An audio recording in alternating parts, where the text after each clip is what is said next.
যদিহে আপুনি ৮০ দশকত নিজৰ সোণালী শৈশৱ অতিবাহিত কৰিছে তেনেহ'লে আপুনি এই সৰু ভিডিঅ'টো মনে প্ৰাণে অনুভৱ কৰিবলৈ নিশ্চয় পাৰিব। সেই সময়ৰ কথাই কিছু সুকীয়া আছিল। ৮০ দশকৰ নদ নদী, পাহাৰ ভৈয়াম, গছ গছনি, ৰ'দ বৰষুণ, খাদ্য সম্ভাৰ, কথাছবিৰ পৰা আৰম্ভ কৰি ককা আইতাৰ গাঁওখনিলৈকে এক ব্যক্ত কৰিব নোৱাৰা আপোনত্ব, এক আচৰিত আৱেগ যেন জড়িত হৈ আছিল। আজিৰ প্ৰজন্মই সেই অনুভৱসমূহ ৰূপকথাৰ সাধু বুলিহে ভাবিব। আজিৰ প্ৰজন্মই ছুইমিং পুলত সাঁতোৰ শিকিবলৈ যায়, তাকো সীমিত সংখ্যকেহে।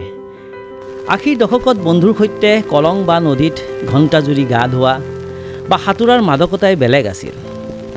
আজিকালিৰ দৰে পঢ়াশালীলৈ যাবলৈ স্কুল বাছ নাছিল। বন্ধুবৰ্গৰ সৈতে খোজকাঢ়ি আলিবাটেৰে যাওঁতে ৰাস্তাত আম, পনিয়ল, লেটেকু আদি ফলসমূহ গছৰ পৰা পাৰি খোৱাৰ যি সোৱাদ, সেয়া যেন আজিও জিভাত লাগিয়ে আছে।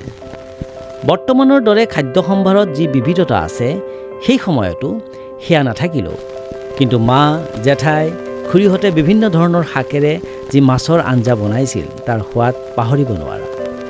সেই সময়ত টেলিভিছন সকলোৰে ঘৰত নাছিল। সেই সকলোৱে গোট খাই যিকোনো এঘৰত ৰামায়ণ, মহাভাৰত বা ভাৰতৰ ক্ৰিকেট খেল চোৱাৰ যি অনুভৱ, সেয়া অপ্ৰকাশিত।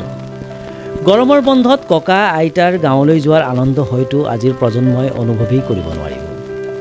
পুৱা গধূলি বিভিন্ন ধৰণৰ পক্ষীৰ কলকলনি, নৈত গা ধোৱা, ইপাৰ সিপাৰ নেদেখা শস্য পথাৰলৈ বোকা পানী খচকি যোৱা, গাঁৱৰ মানুহে জাক পাতি জাকৈ, পল, জুলুকিৰে মাছ ধৰা, ঢেঁকীৰ মধুৰ শব্দ, সন্ধ্যা নামঘৰত দবাৰ গুমগুমনি, বিভিন্ন ধৰণৰ থলুৱা খাদ্যৰে সমৃদ্ধ নিশা চোতালত শীতল পাতিত আইতাৰ কোলাত মূৰ থৈ আকাশৰ তৰাবোৰ চাই চাই আইতাৰ সাধু কথাবোৰ এক পাহৰিব নোৱাৰা স্মৃতি।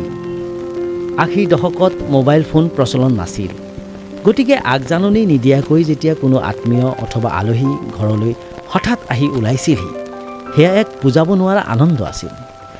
আজিৰ প্ৰজন্মই যিদৰে পিজ্জা, পেষ্ট্ৰি, কেক ইত্যাদি খাই ভাল পায়, সেই সময়ত 10 পইচা বা 20 পইচাৰে কিনা সেই ৰং বিৰঙী টেঙা মিঠা মৰ্টনটোৰ সোৱাদ হয়তো এই পিজ্জা, পেষ্ট্ৰিবোৰতকৈ অধিক আছিল। সোণালী শৈশৱৰ সেই সময়বোৰৰ কথা কৈ থাকিলে শেষেই নহ'ব দেখোন।